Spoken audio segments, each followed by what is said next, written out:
Dear Diary, today is 15th April and 2025, and today was my last exam. Not a final exam, but the monthly ones. And it was the language paper, and I have always been like really good at language, but I don't know what happened to me in these last 2 years. Like, I think I've lost my academic spark. But anyways, I'm just bad at the language here. So yeah, I'm good at the other subjects. I'm really good. Like, I know I'm really good. Okay. Yeah. So tomorrow we are going on my to my cousin's birthday, and I still don't have a gift for him, but it's all fine, I guess, because you know we are Brown family. We're gonna give him two 500 rupees notes and it's gonna be fine. We don't care about gifts. Okay, okay, whatever. So, like, the cousin is actually my mother's brother's son. Okay. And we have been like really close since childhood. We have like we grew up together. And he was an only child for the longest period of his life. And in 2022 he had a little, and he's still little. and and it just feels so good to have a child in the family after so long, because even my maternal grandparents, they were like, everybody's grown up, like, you don't listen, you don't sit with us. And now they have something to spend their time with, something, or like someone, more like someone. So he's like the most he's going to be the most spoiled kid, I'm pretty sure. But okay, so there's one more thing. I am, like, in my maternal side, I am an only sister. And it feels really good because, okay, so let me tell you this. So, I have a brother, and my mother's brother's son, my cousin, and now he also has a brother. So when he was going to born, and I was so much, like, I was so excited, and I so wanted a boy. Like, everybody was like, if there will be a girl, like, you might be jealous of her and all.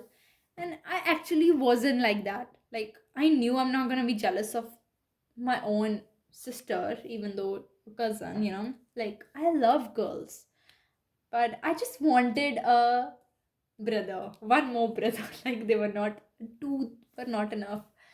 But yeah, you know it's just a thing. Like, I have this thing, like, I want, like, like, to raise brothers that are really green flags. Yeah, that's like my thing. I really want to raise green flags, but the two of them are already grown up and they are far from green flags. Now let's see what happens to this third one.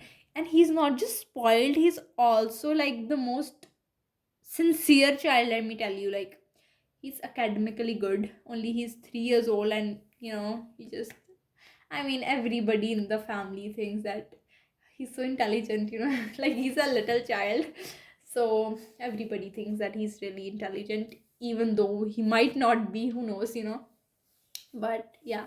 But there's one thing, his brother, he just like gives him so much work, like, take this plate and put it in the kitchen. Like, he does that stuff for his brother, and I'm like, he's so poor child. Like, don't do ask him to do that stuff. You know how older brothers are. So yeah, he's like that. And yeah, that's pretty much it. So, growing up, like, my maternal grandparents' house, they had like a really, really, like, they were really present in our lives, and they, I think, still are, they are present, like, with most of the decisions my parents take for themselves, for us. They are mostly influenced and, at least discussed with them. So they have been a really big part of our life. And but like, I always have this feeling like I love those people, I love them, like they're my family, just like my family. I love them, but I don't like them. Like, I don't like them, because I have seen them judging people. And and they are always like, you should, like, my maternal uncle, he wanted me to, like, he was like, you should wear, traditional wear. And my maternal aunt, she was like, you should wear western. And like, and then they were like, oh, you wear whatever you want. And they think that I wear whatever I want.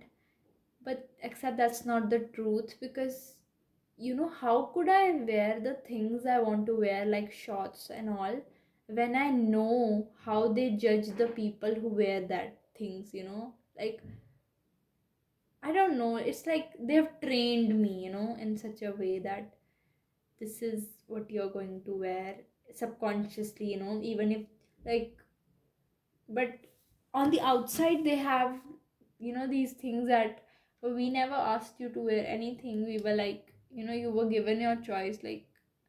But no, I wasn't given any choice. You were constantly judging people in front of me. And of course I think of those things, and oh my god, I'm getting emotional. But yeah, all my life, this is a thing. I think this is with most elder siblings, that they are always like, that we have given you choices. You could do anything you want, except there are no choices. Subconsciously you have just programmed me into being whatever you want me to be. There are actually no choices for me. And then you say that this was your choice. No, it wasn't.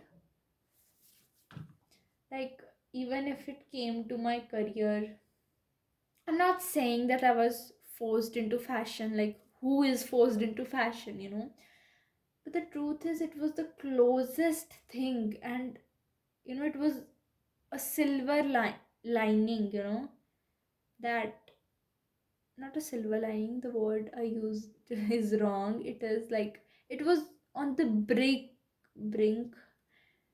Okay, basically, it was like the closest to the industry that they would have let me go on. And then they're like, but it is your choice. Of course, it is mine. Of course, you made me choose it.